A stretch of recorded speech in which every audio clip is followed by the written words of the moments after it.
Hello दोस्तों, Gargi classes में एक बार फिर से आपका स्वागत है।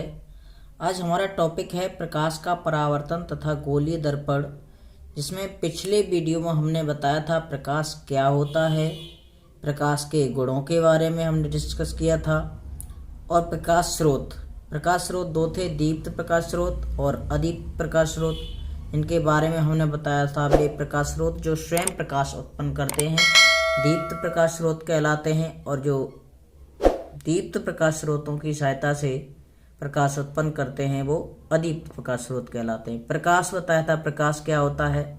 प्रकाश वह विकिरण जो हमारी आंखों को संवेदित करता है, या प्रकाश एक प्रकार की ऊर्जा है जिससे हमें वस्तुएं दिखाई देती हैं। प्रकाश जब किसी वस्तु पर पड़ता है तो वहाँ का परावर्तन होकर वो किरण हमारी आंखों पे पड़ती है, जिसके कारण हमें वस्तुएं दिखाई देती हैं।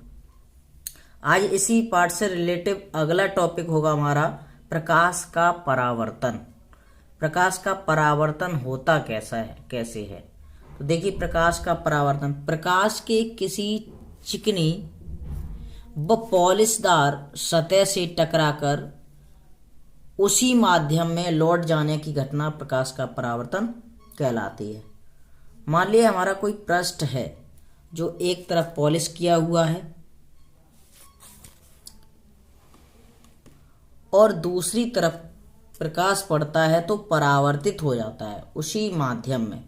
अगर हम एक पृष्ठ को पॉलिशदार नहीं करेंगे तो प्रकाश आर पार ये पारदर्शी माध्यम बन जाएगा।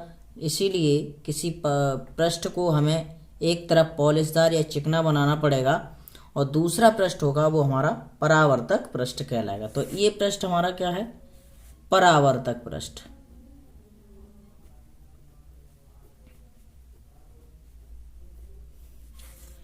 तो जब प्रकाश किसी चिकने या पॉलिशदार पृष्ठ पर पड़ता है तो वह वहां टकरा कर उसी दिशा में वापस लौट जाता है। प्रकाश के परावर्तन में प्रकाश की जो चाल है वो नियत रहती है। जितनी चाल आपतित किरण में होती है उतनी चाल जब प्रकाश टकराता है उसके बाद चाल में कोई परिवर्तन नहीं होता है। जो पहली चाल थी आने के पहले और आने के बाद वो चाल वही रहती है। तो प्रकाश किरण है ये, इसे जो प्रकाश किरण परावर्तक पृष्ठ पर गिरती है उसे आपतित किरण कहते हैं। आपतित किरण, इसे इंग्लिश में इंसिडेंट रे भी बोलते हैं। इंसिडेंट रे आपतित किरण, और जिस पृष्ठ पर गिरती है वो हमारा परावर्तक पृष्ठ होता है और ये गिरने के बाद उसी माध्यम में वापस लौट जाती है। तो आपतित किरण यहाँ गिरी, इन दोनों किरणों के मध्य एक हम रेखा खींच लेते हैं जो होता है अभिलंब, BN, जिसे हम क्या कह देंगे? अभिलंब, नॉर्मल बोलते हैं जिसे।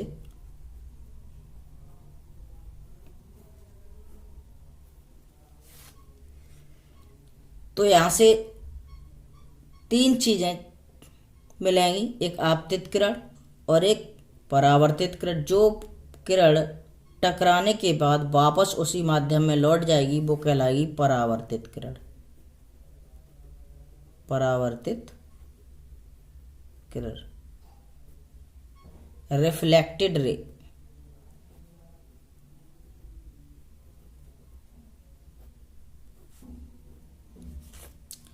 अब अभिलंब और आपतित किरण के मध्य कुछ बन रहा है, एंगल क्रिएट हो रहा है। इसी प्रकार अभिलंब और परावर्तित किरण के मध्य कुछ एंगल क्रिएट हो रहा है, कोण बन रहा है। तो इनके बारे में हम देखते हैं। पहला है हमारा परावर्तक पृष्ठ।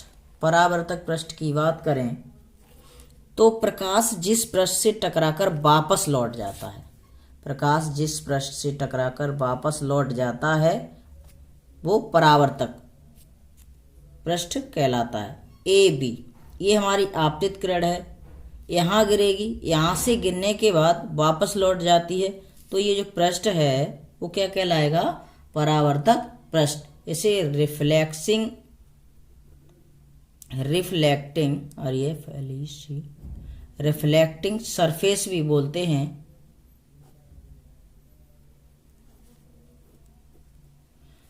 अर्थात प्रकाश जिस पृष्ठ से टकराकर वापस लौटता है वो पृष्ठ हमारा परावर्तक पृष्ठ कहलाता है। ऐसे ही आपतित किरण वह प्रकाश किरण जो समतल पृष्ठ पर आकर टकराती है। आपतित किरण क्या होगी, ए बी, यहाँ क्या है ए बी आपतित किरण है और समतल पृष्ठ मान लो हमारा एम और एम डैश मान ले रहे हैं, तो एम डैश पे आके टकराती है। जो किरण समतल पृष्ठ पर आकर टकराती है या वह प्रकाश किरण जो समतल पृष्ठ पर आकर टकराती है वो आपतित किरण कहलाती है, इंसिडेंट रे कहलाती है। अब देखते हैं परावर्तित किरण, वह प्रकाश किरण जो समतल पृष्ठ से टकराकर पुनः उसी माध्यम में वापस लौट जाती है, तो वो परावर्तित किरण कहलाती है। तो यहाँ से टकराई आपतित किरण यहाँ पे आके टकराती है, यहाँ से जो वापस किरण जाती है तो BC को हम कहेंगे ये कैसी किरण है, परावर्तित किरण, रिफ्लेक्टेड रे जिसे बोलते हैं। अब एक रेखा हमने अविलंब के रूप में खींच दी है A और C, A, B और C के मध्य की जो रेखा। अब यहाँ से हमारा एक एंगल यहाँ क्रिएट होगा और एक एंगल यहाँ क्रिएट होगा। एंगल को हम हमेशा अविलंब से मापते हैं, कहाँ से, अविलंब से, न कि यहाँ से। आपको यहाँ से माप लें साहब ये भी हमारा कोण बन रहा है, लेकिन नहीं, हमारा जो एंगल है वो हमेशा अविलंब से मापा जाता है। तो यहाँ से अब अगला पॉइंट हम देखते हैं आपतन बिंदु। आपतन बिंदु क्या है, आपतन बिंदु की बात करें तो आपतित किरण परावर्तक पृष्ठ के जिस बिंदु से टकराती है, ये हमारी आपतित किरण थी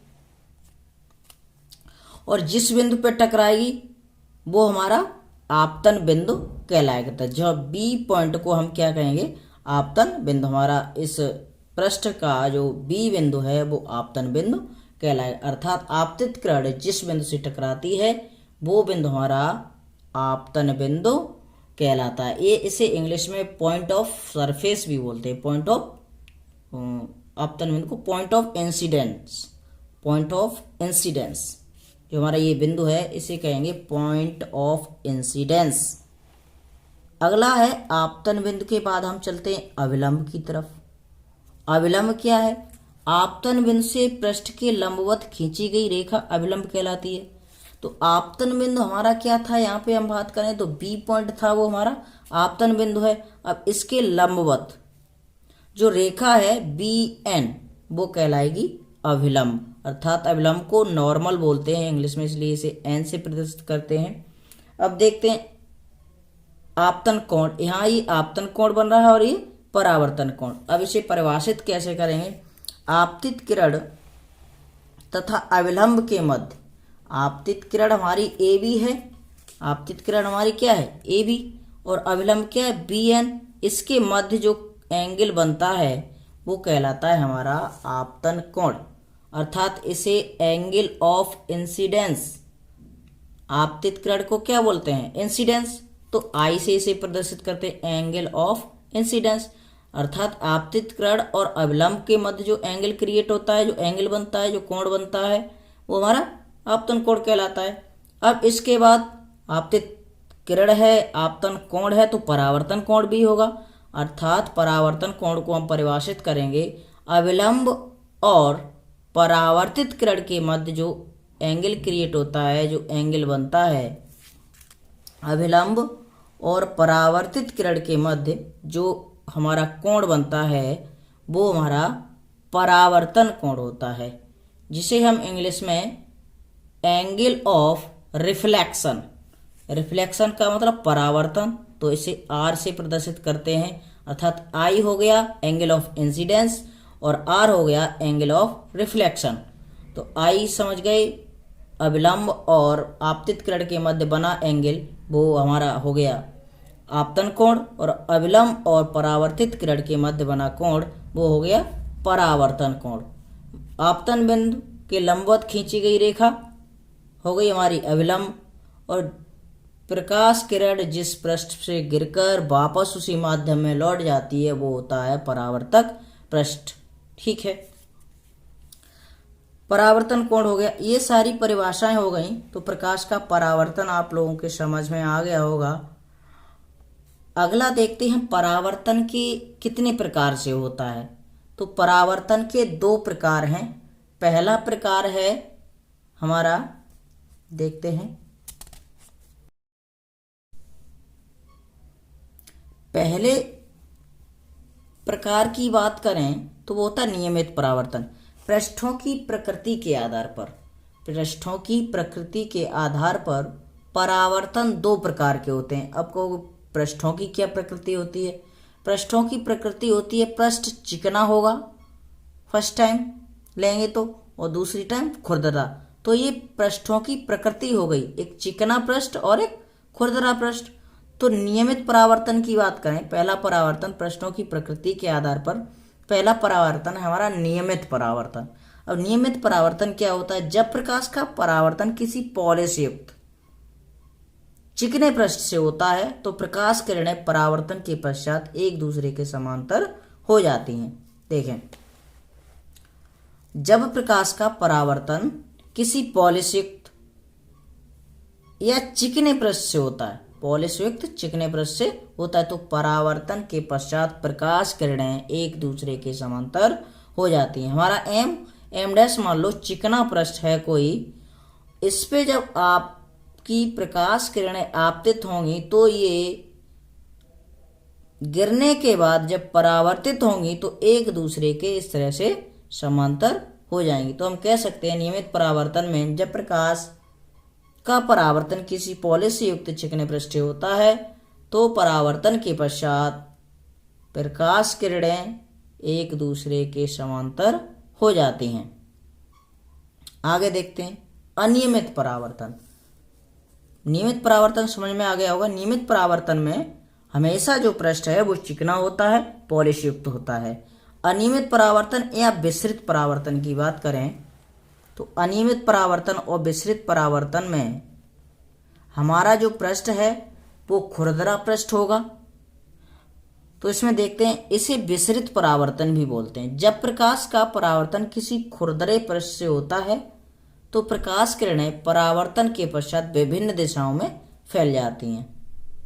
तो जब प्रकाश का परावर्तन किसी खुरदरे पृष्ठ से होता है तो परावर्तन के पश्चात प्रकाश किरणें विभिन्न दिशाओं में, कोई इधर जा रही है, कोई इधर जा रही है, कोई इधर जा रही है, मतलब से जो हमारा सरफेस है वो स्मूथ नहीं है, रफली है, खुरदरा है।